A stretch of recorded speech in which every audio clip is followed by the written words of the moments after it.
So tonight we've come to the final class in our series, and it's been an interesting exercise to go through the whole Book of Esther. I think it's a story that we all love, and get to know the characters a little bit better, a little bit deeper, and some of the spiritual meaning, the important spiritual lessons behind the characters and the events that take place. So we've been through the characters of Esther and Mordecai, of Haman, and we saw that the flesh must be put to death, and that's going to come out once again as Haman is finally destroyed tonight. In Esther chapter 4, we looked at Esther's conversion in her way of thinking, from thinking to preserve herself to transforming to be someone who is to stand up, to risk her life for the benefit of others, showing true agape love. And last week we looked how God was at work behind all the events that were going on. 3 banquets kept on delaying, the activities with Haman, as he was building a gallows, Mordecai, but still God was working. And we saw the great reversal when Mordecai and Haman's positions were effectively reversed.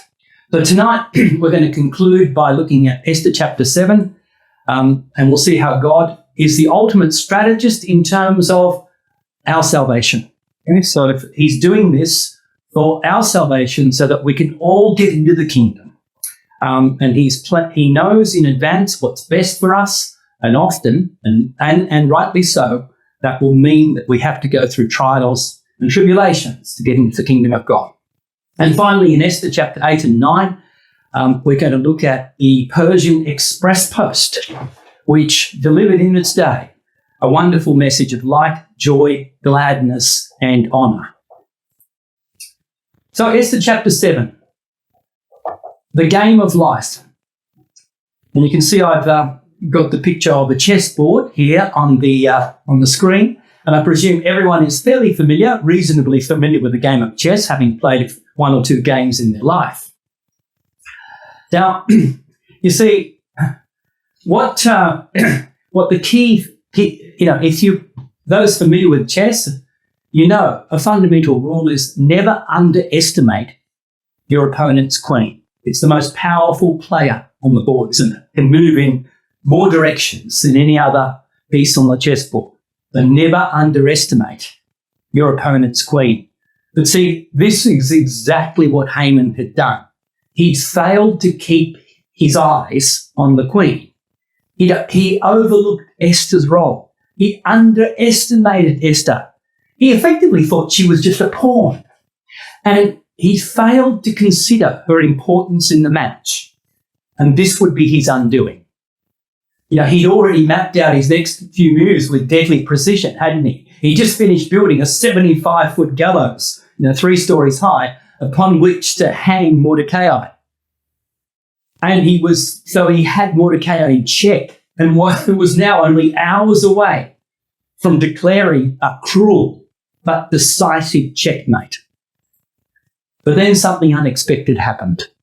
All of a sudden, in a series of events, the tables were turned because he hadn't kept his eyes on the queen. He hadn't done his homework. He'd been knocking piece after piece off his opponent's board without noticing the most important player, the queen. And so we saw last week that chapter 6 ended with Haman leaving for the queen's second dinner party after being warned by his family, who originally told him to build the gallows for Haman. Now they could see the writing on the wall. They said, look, be careful. Your career's in jeopardy. But unknown to him, unknown to Haman, it was more than just a career to lose. Okay, so let's read the first 2 verses of chapter 7, please. So the king and Haman went to dine with Queen Esther. And on the second day, at the banquet of wine, the king again said to Esther, "What is your petition, Queen Esther? It shall be granted you. And what is your request? Up to half my kingdom? It shall be done." The king hadn't forgotten the main reasons for these banquets. Okay, this was the 3rd time now that Esther's called them together.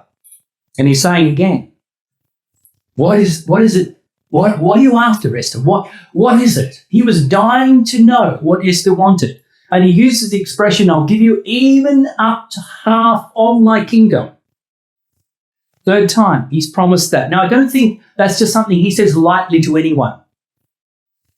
He doesn't say that to just anyone. He's saying that because he really means it.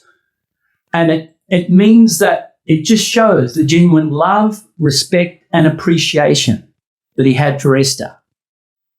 And he knew that she was an indispensable part of his life. He valued her so much. And it was obvious to him that what she was about to ask was very important. You could probably read the stress and the concern all over her face. And he was so worried. And he really wanted to help her.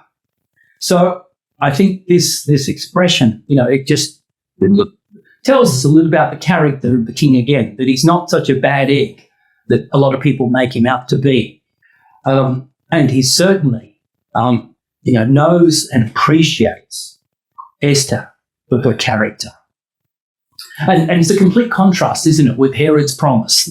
The expression, I'll give you up to half your kingdom, you might know, is repeated in when Herod gave the promise to give up to half his kingdom to Herodias' daughter for dancing to him in Mark chapter 6, which was stated in a drunken state, that he later absolutely regretted ever making such a statement. But this is something very, very different, entirely different. There was true intent, there was true concern, and he would have followed through on whatever Esther required, because he knew that what she was going to ask wasn't something silly, wasn't something selfish.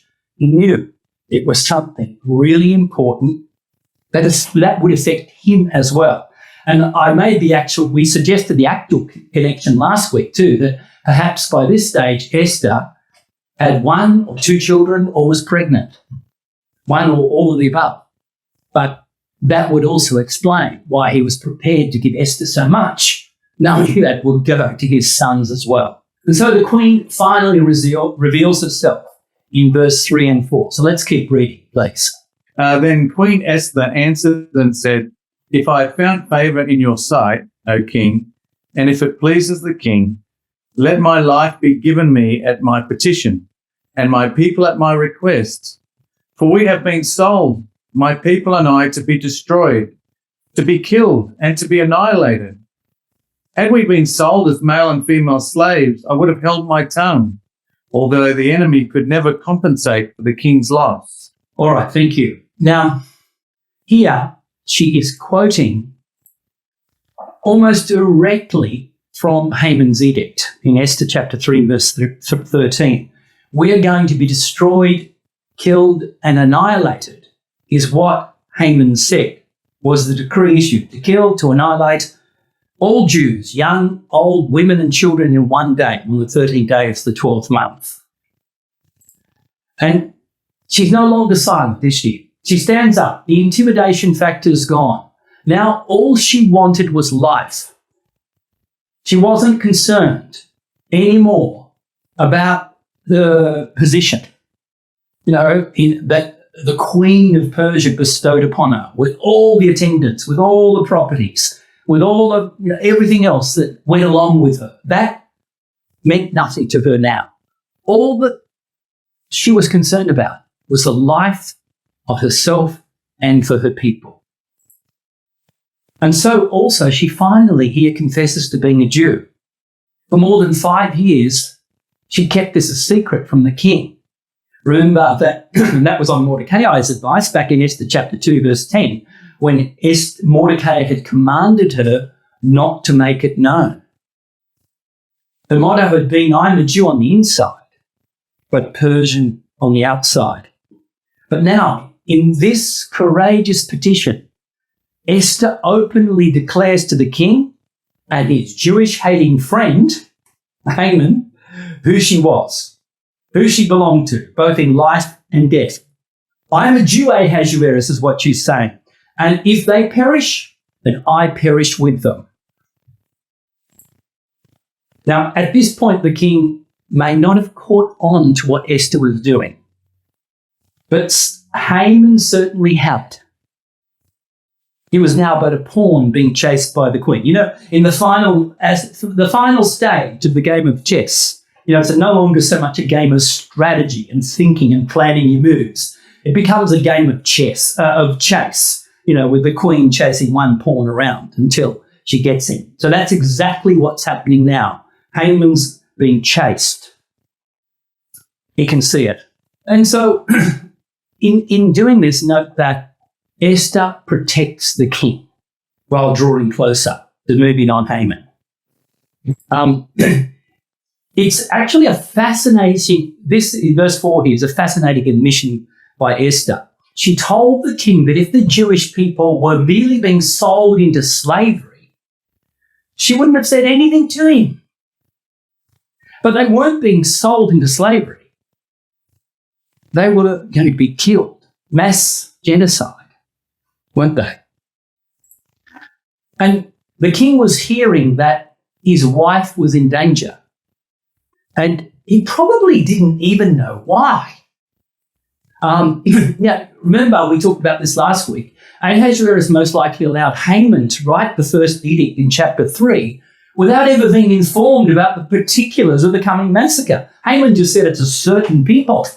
And all the king knew that some traitors that were causing trouble were going to be put to death, and he was blinded at the time by the promise of so much more money flowing into his coffers. So the king's slowly waking up to what's going on. But in so doing, Esther avoided giving any details that would implicate the king, even though it was his signature, wasn't it, that was on the death warrant that Haman had sent all over the Persian Empire. Now, later, Esther would have told the king the whole story, including the fact that she and Mordecai were cousins. But right now, she simply wanted to know that she wanted her husband, the king, to know that someone out there planned to kill her and her extended Jewish family. That's all she's revealed to the king to this point. She hasn't revealed it to Haman quite yet. She's just revealed that right now, her and her Jewish family, their life is in jeopardy. Now, Haman, however, had just discovered that here's a great shock, that Esther was a Jewess. You know, and Esther's strong language here, to be destroyed, to be killed, to be annihilated, you know, was taken directly, as I said before, from the portion of the edict that he had written, that left no loophole for the life of any Jew. And Haman had been anxiously awaiting the day when he could lawfully take off their heads and ending the Jewish bloodline and vindicating his forefather, King Agag, the king of the Amalekites. But unlike the king, unlike the king, Haman understood what Esther was talking about very clearly, okay? And he now knew that this didn't bode well for him at all. And so Esther then moves into checkmate. Keep reading, please, David, in verses 5 and 7, chapter 7, 5 to 7. Then King Ahasuerus answered and said to Queen Esther, "Who is he, and where is he who would dare presume in his heart to do such a thing?" And Esther said, "This adversary and enemy is this wicked Haman." So Haman was terrified before the king and queen. Then the king arose in his wrath from the banquet of wine and went into the palace garden. But Haman stood before Queen Esther, pleading for his life, for he saw that evil was determined against him by the king. All right, so Esther no longer restrained now. She hurled a dagger with this statement, didn't she? She built the tension up. Okay, didn't she, in verse 6? The king's saying, "Who is he? Where is he? Where is he? Wait till I get my hands on him." And Esther said, "He's a foe." No, not just Haman, but a foe, an enemy. And then she lets the cat out of the bag. This wicked Haman. And so all the walls that Haman had carefully constructed around him came crashing down.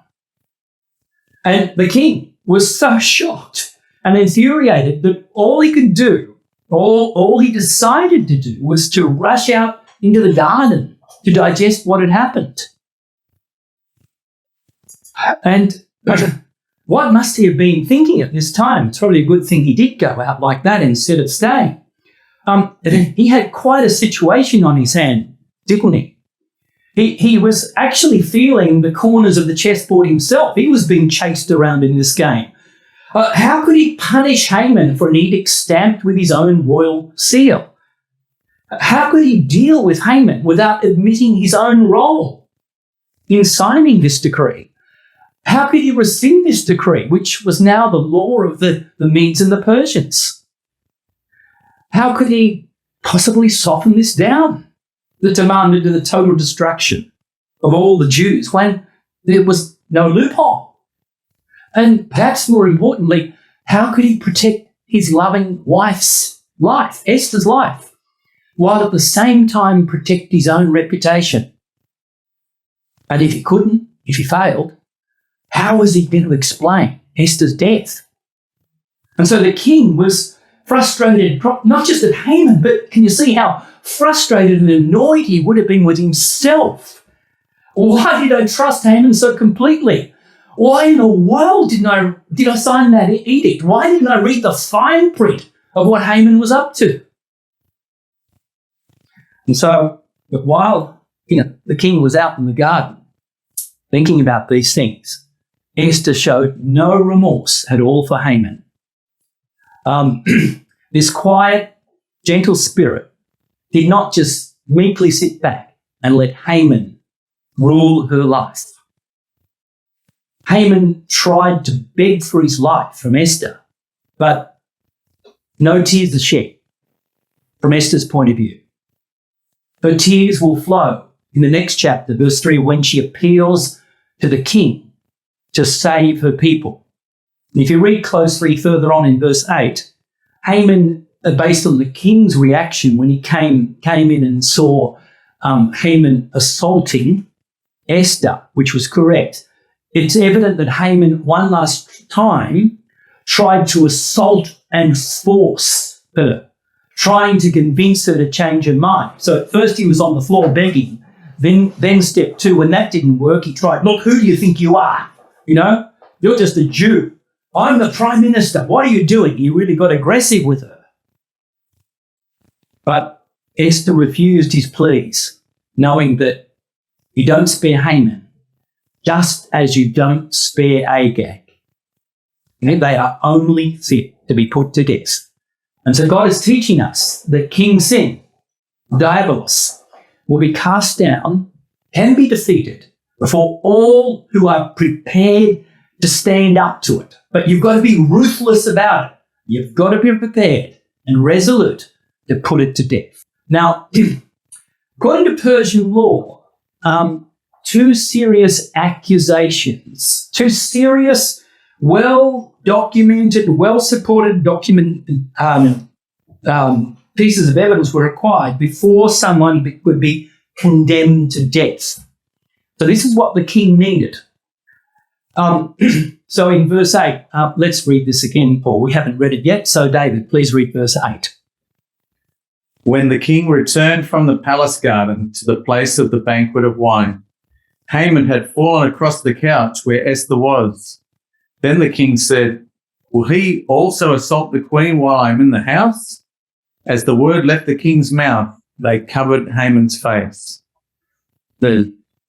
So, in frustration and terror, it looks like Haman actually fell on Esther's couch where she was. He likely knelt over her and then proceeded, as I mentioned before, to grab her by the shoulders to try and force the situation, to try and get her to change her mind. And this is when, at that moment, when the king came back in and saw what Haman was doing to Esther and was absolutely shocked. Now, Persian law stated, as I said, that no man was allowed within 7 paces of any member of the king's harem. And also touching and also if you touch the king's wife, even just touching her, that was punishable by death. And as I said before, the king's observation of what occurred is correct.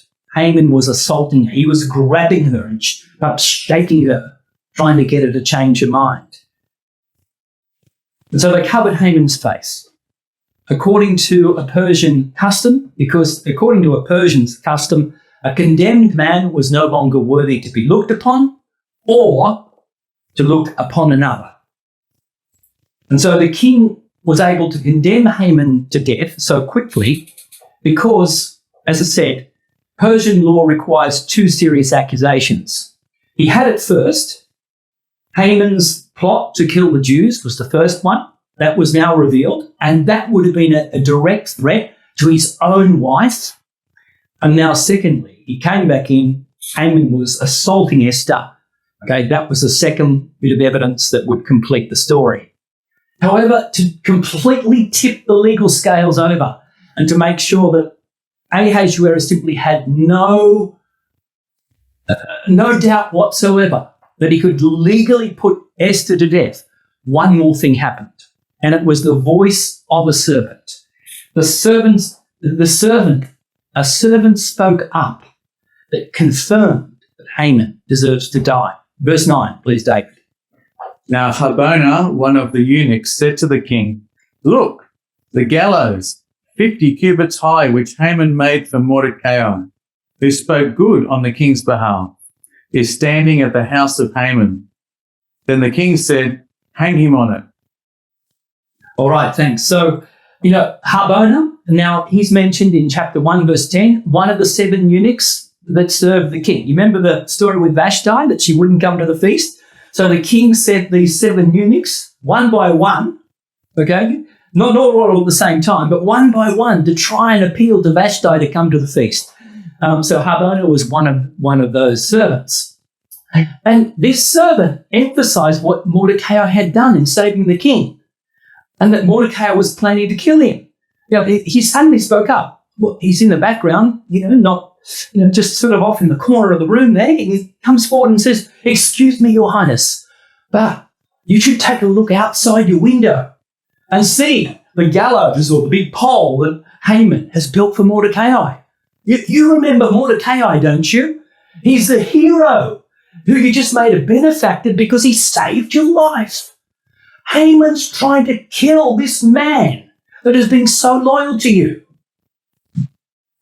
So there it was. Now there was 3 legitimate reasons that the king had to condemn Haman. And everything could be viewed through the lens of political intrigue or corruption on Haman's part and his disloyalty to the king. And so I think it reflects on the character of Ahasuerus. He's not a reckless king imposing his will regardless of the law. He follows Persian law carefully. And as we said in verse 7 and 8, yes, he was angry to hear that Haman had done, when it first dawned on him what Haman had done. But before saying anything, he went out into the garden to compose himself and think through the matter. And that's a lesson for all of us. So in that sort of situation, to just basically contain ourselves and go out and let our emotions, don't let our emotions get the better of us, to try and cool down and think through the matter. And so then in verse 10, we read of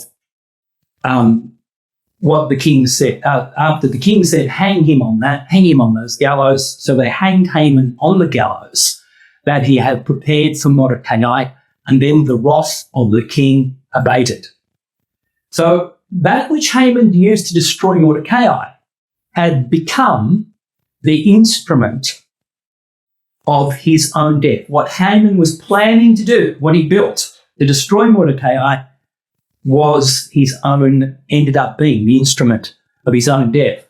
Now, there's a bit of a parallel here because Christ was born with flesh and blood, exactly the same as us, so that through his death, he could destroy the diabolos, which had the power of death. He had to come under the diabolos's power.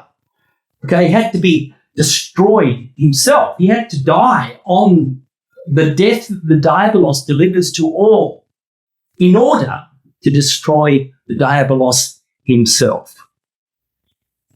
And so Christ's death, in so doing, declared God to be righteous. God is right. Sinful flesh must be put to death.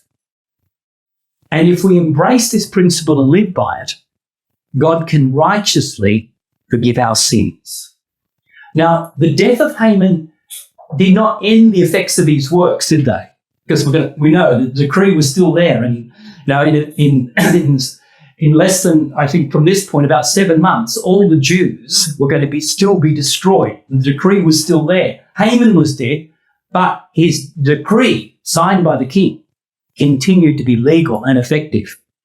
Now, the parallel here is that Christ's death in himself, he destroyed the problem of sin. He destroyed the diabolos within himself. Now, that doesn't destroy it for us. We still have to participate. We still have to do something. Okay, Christ's death opened the door for our deliverance out of captivity, out of bondage to sin and death all our life, but it doesn't stop the battle we still face every day against King Sin. We still have to try, we still have to overcome. And, of course, thanks to Christ's victory on the cross, we have the forgiveness of sins. But still we face the battle, don't we, every day. We have to participate. And so this is teaching there's no substitutionary atonement here, is there? Just because Christ died, we're not guaranteed salvation. We have to do something about it. We have to participate. We have to be involved in the process. Christ died for us as our captain, as our example. We have to do our best to follow his example. So what we're learning then at this point with the destruction of Haman is that God is the great strategist who's working out our eternal salvation. God often uses reversals in our life to move us forward and make us wiser. Things were going so well for Esther and Mordecai at first, weren't they? Esther won the crown. Mordecai had been promoted to the king's personal administrative staff. Then, out of nowhere, disaster struck. An egomaniac named Haman got all bent out of shape. He was promoted by the king. And then, because one Jewish staff member, Mordecai, wouldn't grovel at his feet, he decided to take his rage out on the entire Jewish population, hoping to settle an old score between the Jews and the Amalekites in the meantime. But think about it. Had this edict never been signed and propagated throughout the whole empire, Esther would never have revealed her secret. That she's not a Jew. She and Mordecai, that she is a Jew.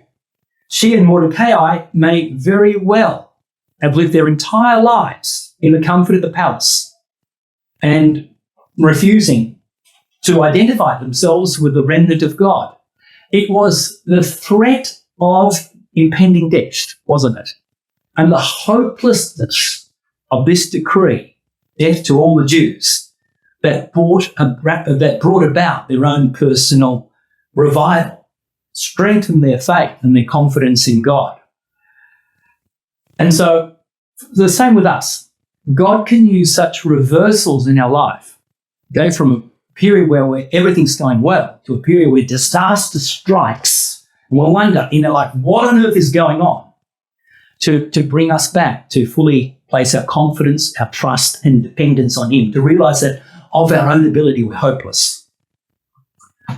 And also, we've seen that God often uses unlikely events and people to carry out his purpose.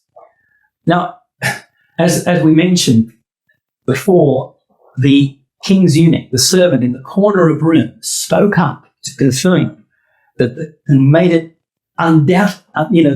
removed any doubt whatsoever that the king could legally put Haman to death. And so, what an unlikely source of support for the Jewish people at that time. A eunuch who'd spent his life just listening and serving and keeping quiet suddenly spoke up and drove the final nail, as it were, into Haman's coffin.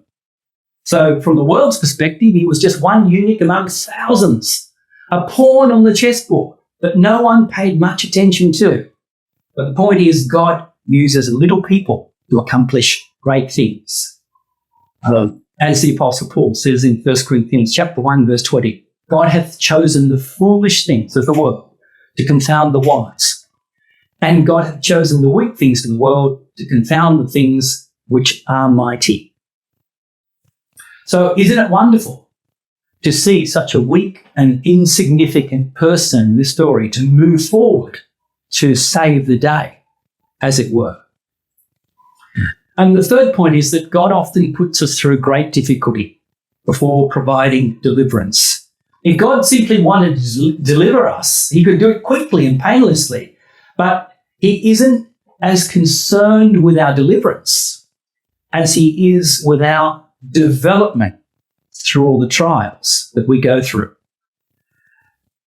And this is the point of Romans chapter 8, which we know so well, and reading from Weymouth's translation. Now we know that for those who love God, all things are working together for good. All the problems, all the difficulties we go through in life, it's all working together for good. Who for? For those whom with God is deliberately working with. God's strategy is working for us on our eternal salvation. For those whom he has known beforehand, he has also predestined to bear the likeness of his Son, that he might be the eldest in a vast family of brothers. So God wants us in the kingdom. It's God's good pleasure, as Jesus Christ said, "Fear not, little flock. It is your Father's pleasure to give you the kingdom." He wants us there. But he's got a strategy to get us there. And that strategy is going to be to develop our character, okay, from the challenges of life, okay, that we face day by day. And fourthly, God will reward us, no matter how insignificant our position is, if we humbly play our role and submit to his providence. So the Apostle Paul made this point too. It doesn't matter what our role is in the ecclesia. In speaking about the divisions that were occurring in the Corinthian ecclesia, he says, "What then is Apollos? What is Paul? They're servants through whom you believed, as the Lord assigned to each. I planted, Apollos watered, but God gave the growth. So neither he who plants nor he who waters is anything, but only God who gives the growth. He who plants and he who waters are one. Each will receive his wages according to his labour. For we are God's fellow workers. You are God's field, God's building." And so this is the message that Esther's story teaches us. Whether you're a servant in the Queen's house or the Queen herself, you are a co-labourer, able to play a very important part in God's purpose. In our lives, both to demonstrate and to deliver the one true saving gospel. Okay, whether it's encouraging our ecclesia, whether it's teaching Sunday school, whether it's preaching the gospel, whether it's just being in a support role. We've all got such an important role to play. So don't complain about our circumstances. Submit to God's strategy in our life today. He's the master of the game of our life. He knows not only where we are, not only who we are, but he exactly knows our circumstances we're in. And he's working through that. You might not be satisfied with those circumstances, but God knows, and he's working through those circumstances to get you into the kingdom, which is the most important thing. All right, so let's now come to Esther chapter 8, where we have the story then of a subsequent decree being delivered all throughout the Persian Empire via the Persian Express Post. I don't know, when I refer to the Pony Express, you may know from history that originally our mail was delivered by horses or ponies around the country a long time ago, before they had motorbikes. So the post service had motorbikes delivering our mail. But go back 100 years, it was all done by what they called the Pony Express. So the Persians actually effectively invented this. And of course, we read about it in chapter 3, when letters were sent out by couriers to all the king's provinces with instruction to destroy, kill and annihilate all the Jews, which was Haman's decree. And this was the first express decree. And so they delivered it to the horses, and the horses then went to all the provinces across the empire in a very rapid manner. And it happens again in chapter 8, the second decree. And this time it's Mordecai's decree, as we'll see.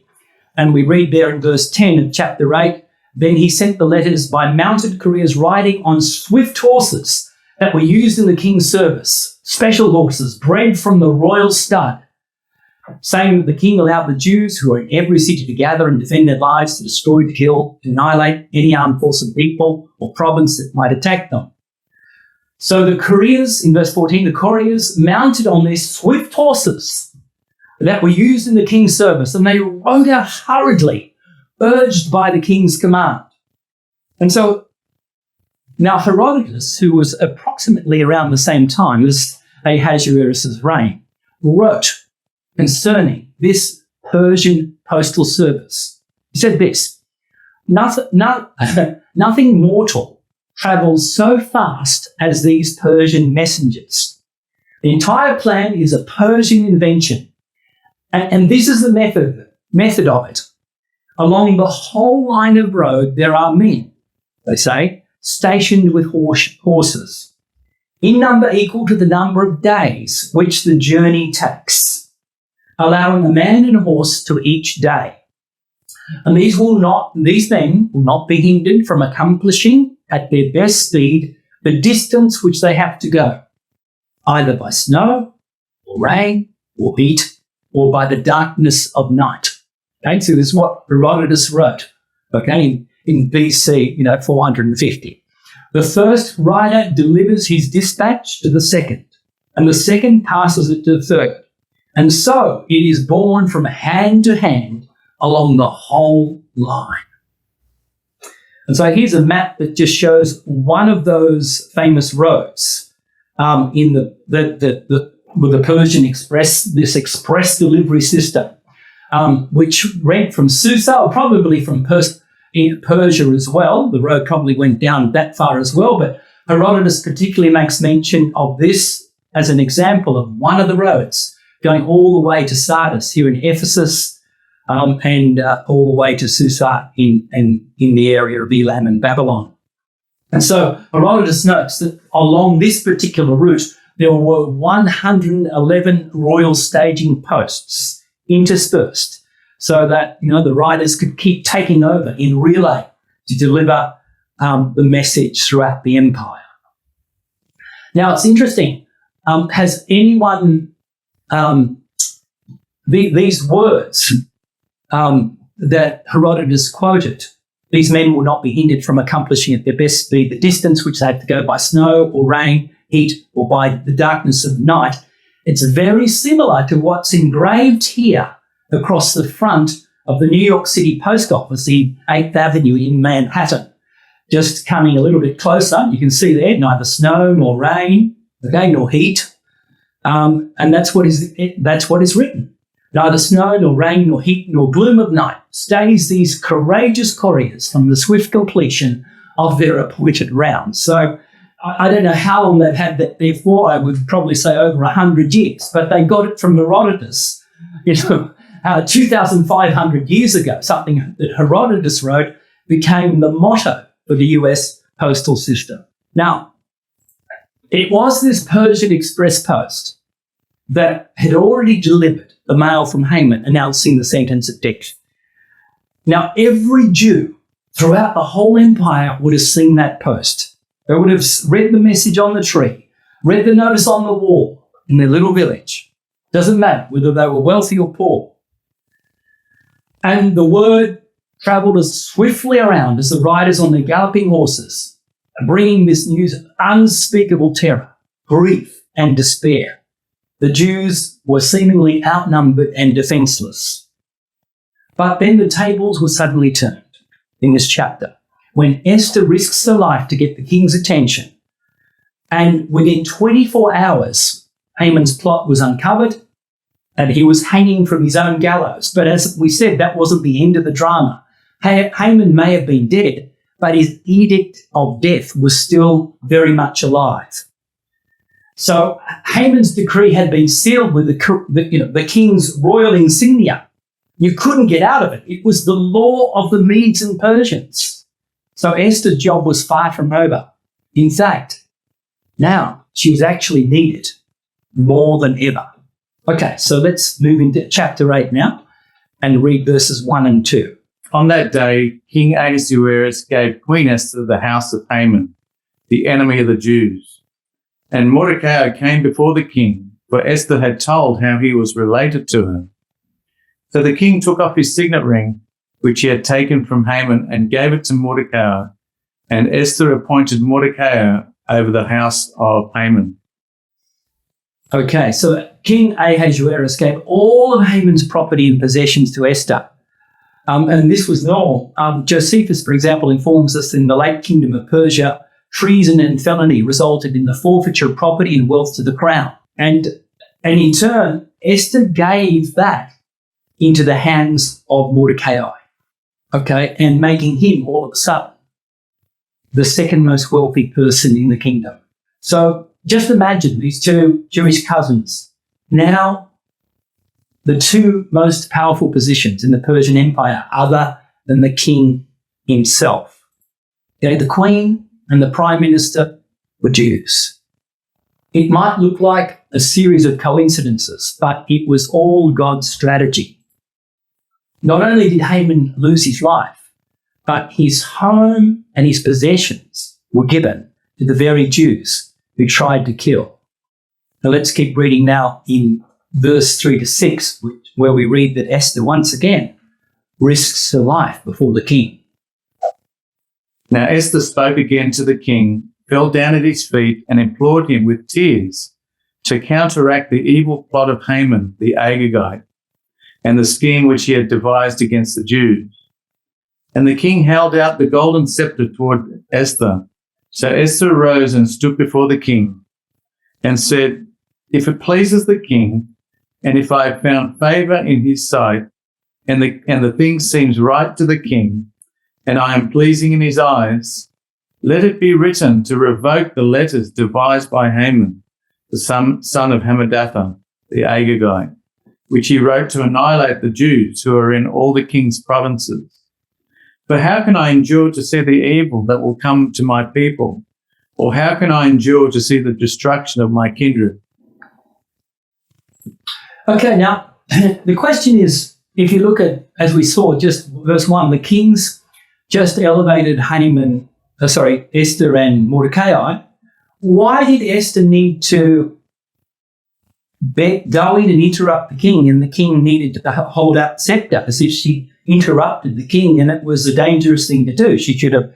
Why did that happen? Some people therefore suggest that from verse 3 happened a few days later or some time later is one possible explanation. But it doesn't seem to be the case, because if you look at verse 15, then Mordecai went out dressed in royal robes and the crown upon his head. That would have happened fairly immediately afterwards. So my suggestion here to resolve this would be perhaps that was the morning on that day, and in the afternoon Esther realised that she needed to go back into the king. She should have brought that up then, but she didn't. So that's why I think this incident happened when Esther therefore went out of the king's presence, and then some hours later she came back in before him. Now, note that Esther's acting in faith too here. Previously, like we saw, was it in where was it? Chapter 4, was it?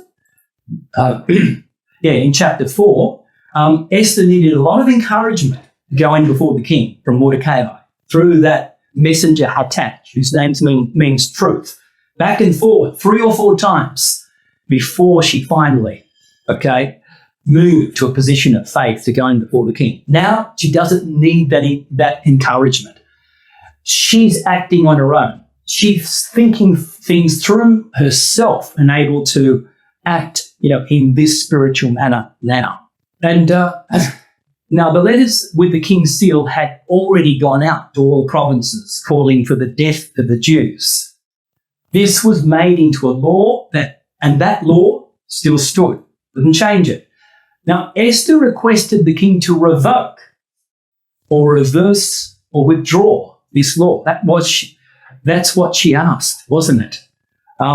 Let an order be written to revoke the letters. She wanted, Lord, we're going to cancel that letter and give you deliverance. Now, that wasn't easy for the king to do. Let's read how the king responded in verses 7 and 8. Then King Ahasuerus said to Queen Esther and Mordecai the Jew, "Indeed, I have given Esther the house of Haman, and they have hanged him on the gallows because he tried to lay his hand on the Jews. You yourselves write a decree for the Jews, as you please, in the king's name, and seal it with the king's signet ring. For a letter which is written in the king's name and sealed with the king's signet ring, no one can revoke." King Ahasuerus is again, Esther's appealing before him. She's in tears. And here he's actually seeking to reassure Esther, look, I'm with you. I'm doing everything I can to help you. I'm going to do everything I can. I've killed Haman, but I can't revoke the law that has been written. Now, if the king had a possible way to do that, he would have. But at the same time, his honour and reputation was at stake as well. Why couldn't he repeal the law? Was it pride, Persian customs, or view that the king is infallible? Once he said something, to go back on it, it's a bit, it brings embarrassment on his own name. But I think it's more that the Persian law, once it was set, you couldn't change it. And even he couldn't change it. And he knew that. So the king, therefore, wisely suggested a workaround. And that workaround was for Mordecai and Esther to write a new decree. Haman wrote the first decree, and now Mordecai and Esther get to write the next one to deal with the first. And so we read about those in decree in verse 11 to 12, and you can see as we read this that it's very similar wording to Haman's decrees. Deliberately, Mordecai definitely quoted Haman's original edict word for word. So David, verse 11 and 12 of chapter 8, please. By these letters the king permitted the Jews who are in every city to gather together and protect their lives, to destroy, kill, and annihilate all the forces of any people or province that would assault them, both little children and women, and to plunder their possessions. On one day in all the provinces of King Ahasuerus, on the 13th day of the 12th month, which is the month of Adar. Yeah, thanks. So all the Jews in Persia who knew, that first decree, a terrifying message that they'd seen on the wall in their village so many times, they would have caught the significance of the wording of this second decree. Okay? Mordecai was counterbalancing everything Haman had established in the first decree. Everything the Persians were told they could do, the Jews would now do, right? To destroy, to kill, and annihilate any armed force of people that comes to attack them. Children, women included, to plunder their goods. That's exactly what Haman said in the first decree about asking everyone to gather together to kill the Jews. So the Jews were given the legal right to raise an army and take up arms.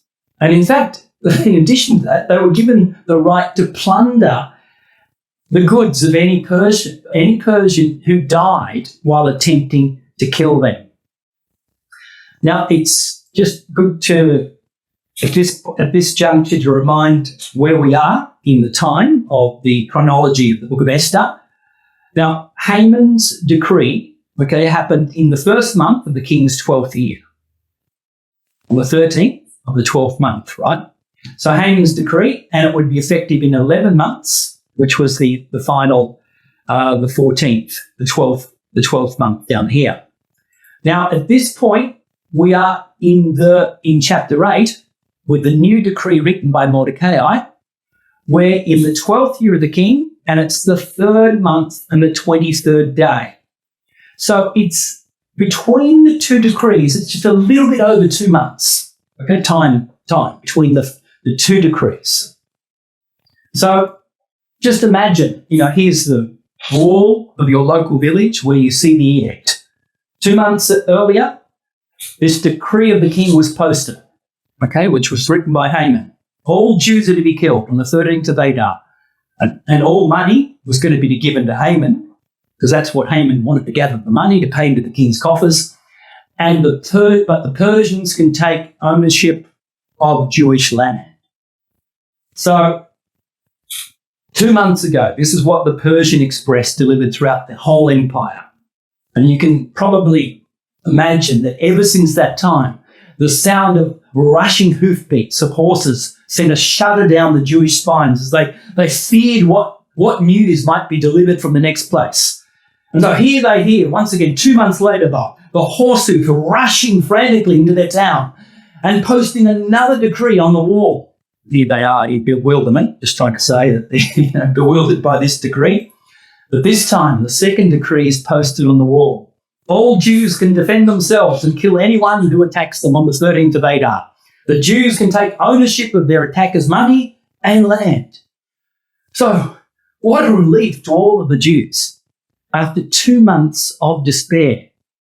And so there was, as Esther 8 reveals, there was dancing, there was celebrating. Their day of death, the day of their death had been turned into their day of deliverance.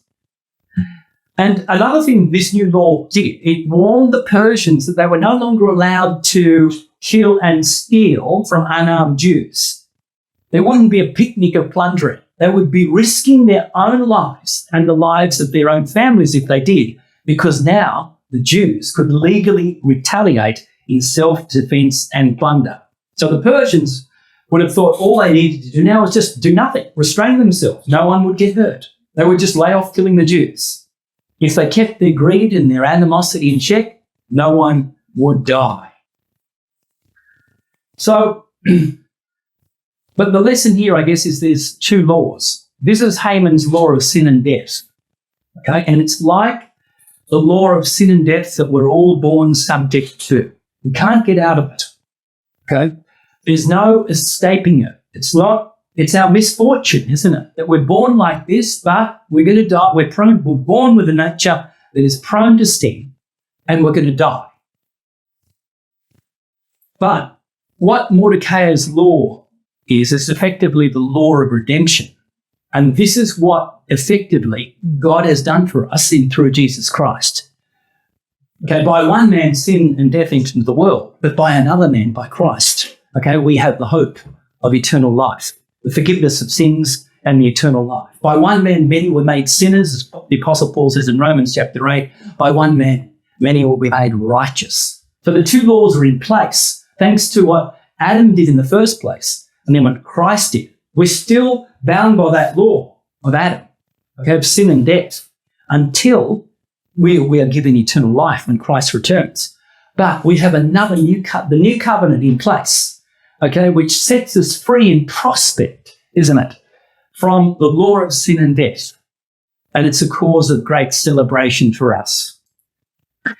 So in Esther chapter 9 and verse 1, in the 12th month, that is on the month Adar, when the time finally came for these two laws to see what would happen, on the 13th day of the same, when the king's commandment and his decree drew near to be put into execution, and the enemies of the Jews were still hoping to win, to have power over them, but they didn't.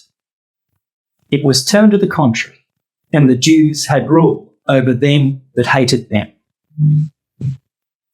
So that's the parallel with our life, isn't it?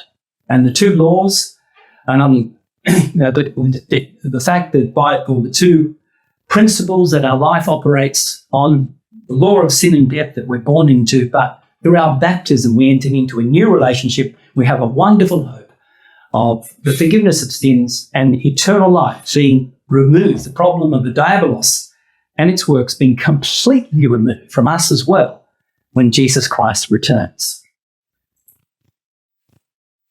And so this was a message of hope, gladness, joy, and honour that was delivered throughout the empire for the Jews. Chapter 8, verse 16 to 17, please, David. The Jews had light and gladness, joy and honour. And in every province and city, wherever the king's command and decree came, the Jews had joy and gladness, a feast and a holiday. Then many of the people of the land became Jews because fear of the Jews fell upon them. There was light. Now, it represents a reversal of darkness, doesn't it? Light can be translated as hope. The Jews had hope, but light. Before, 2 months ago, there was darkness. Okay, with Haman's edict. Now, because of this new edict, Mordecai's edict, there was a light, the reversal, the opposite of darkness. And so in every province of the empire, the Jews had joy and gladness, and the Persian express galloped at full speed across the empire, delivering this wonderful message of light and hope. And it's interesting that, so as I said, they were 2 months ago, it was a message of darkness and death. Now, the Persian express is a message of messengers of light and light. And look at this. At the end of verse 17, it says, many of the people of the land became Jews, for the fear of the Jews fell upon them. Whether they became Jews because they were scared of the consequences of attacking the Jews, or whether they recognized God's sovereign hand upon his people, which I think is more the case, many became Jews. And it reminds us it's similar to the Gibeonites who became Jews as well. They did it by deceit. But why did they want to join with Joshua and make an elite? Because they'd heard about God. They knew his commandments. They knew that he was the true God. Okay, they should have been honest about it, the Gibeonites, and just said that up front, right? And I'm sure that God would have worked and accepted them because like he'd accepted Rahab. But the Gibeonites were the same. They realized that, that they'll be destroyed. There's no other hope of life except by being aligned with the Jews and their God. And so the lesson here is too, on this message of light as opposed to darkness. That's what we've got to be doing in the world around us. We have to be blameless, innocent, as Philippians 2 verse 15 says, children of God without blemish in the midst of crooked and twisted generation. And that's what the world is. It's crooked, it's twisted. Everything that's coming out of the media is like that. It's crooked and it's twisted. The only hope, the only truth, the only hope, gladness, joy, and honour that we have comes from the Word of God. And we've got to be preaching that and emphasising that amongst each other, with our young people, to our kids, to those around us. We've got to be shining as lights in the world around us. Now, chapter 9, I'm just going to summarise very quickly, and then we'll conclude. What the events of chapter 9 instituted the Feast of Purim. In verses 1 to 5, the 13th of Adar arrives, D-Day, 12th month. What would happen? The Jews successfully defended themselves throughout the empire. What's remarkable is no Jews were killed. Instead, they destroyed any who tried to attack them. And the rulers of the provinces helped the Jews. And it's likely because they all respected Mordecai. He was great in the king's house, it says, and he waxed greater and greater. I think they could all see that Haman was no good. They didn't I think they could see Haman was deceitful, deceptive, and right, he was very political, conniving. I think that rumour probably spread around, and they had a lot of respect for Mordecai, and everyone appreciated that Mordecai was alive. In verse 6 to 10, we read that in the capital in Shushan, 500 enemies were killed, in addition to Haman's 10 sons. And in verse 16, elsewhere throughout the empire, 75,000 enemies were killed. Now, upon reading this, you might think that 75,000 Persians, a large number of casualties.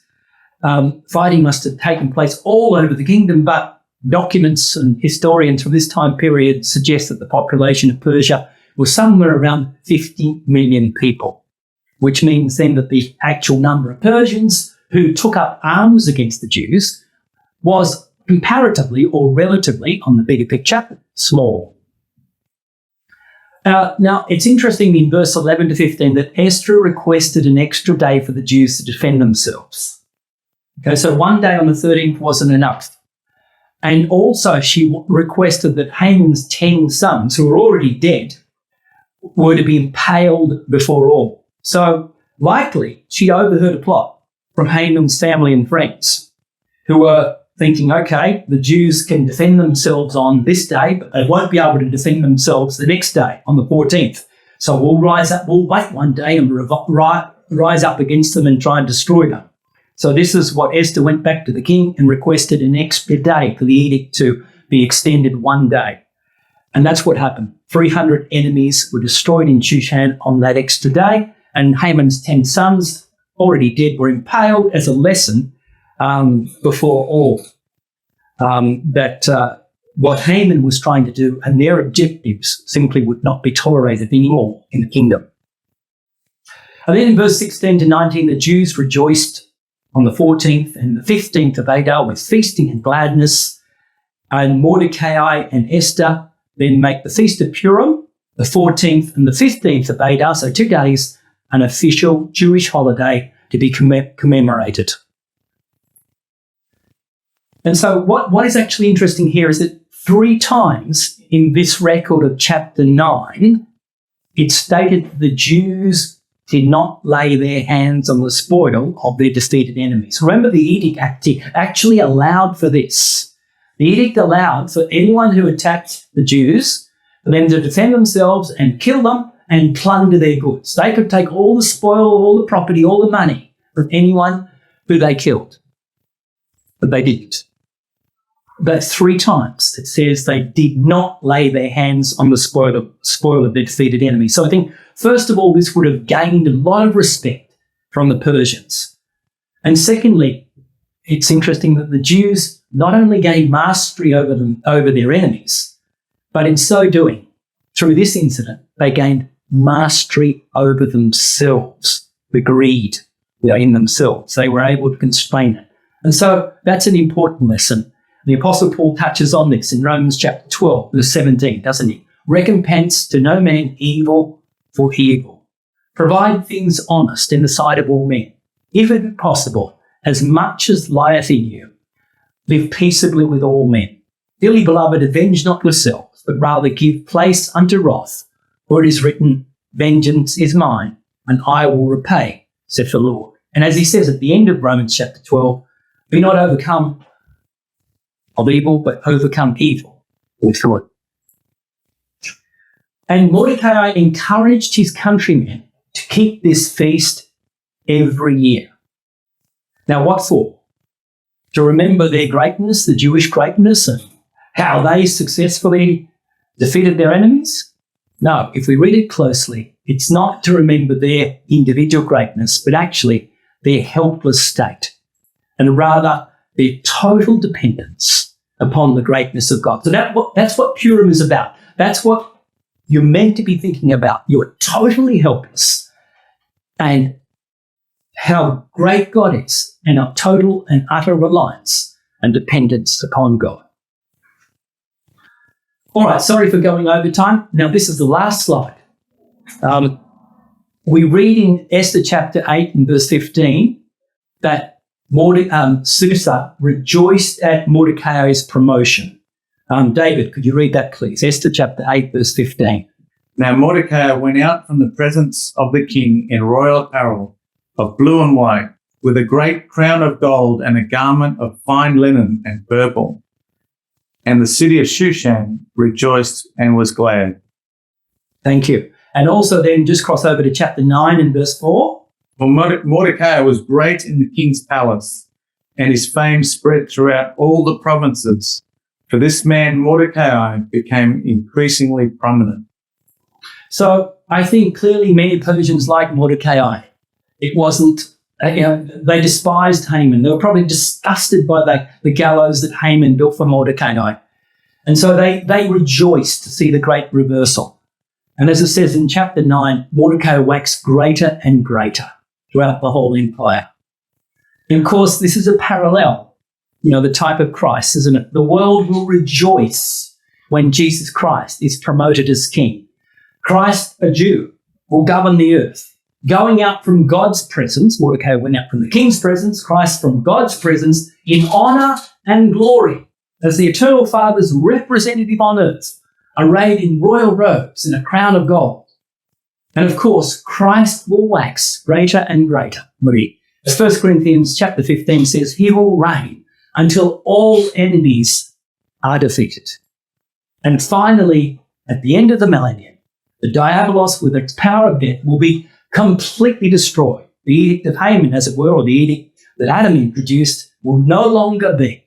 There will be no more death, no more diabolos, completely destroyed. All will be immortal and God will be all in all. All right, so thank you very much and for listening to this series. And I hope you've got a few lessons out of what we've considered. There's a lot to think about. It's a wonderful story, and it gives us a lot of confidence and hope in times of trouble.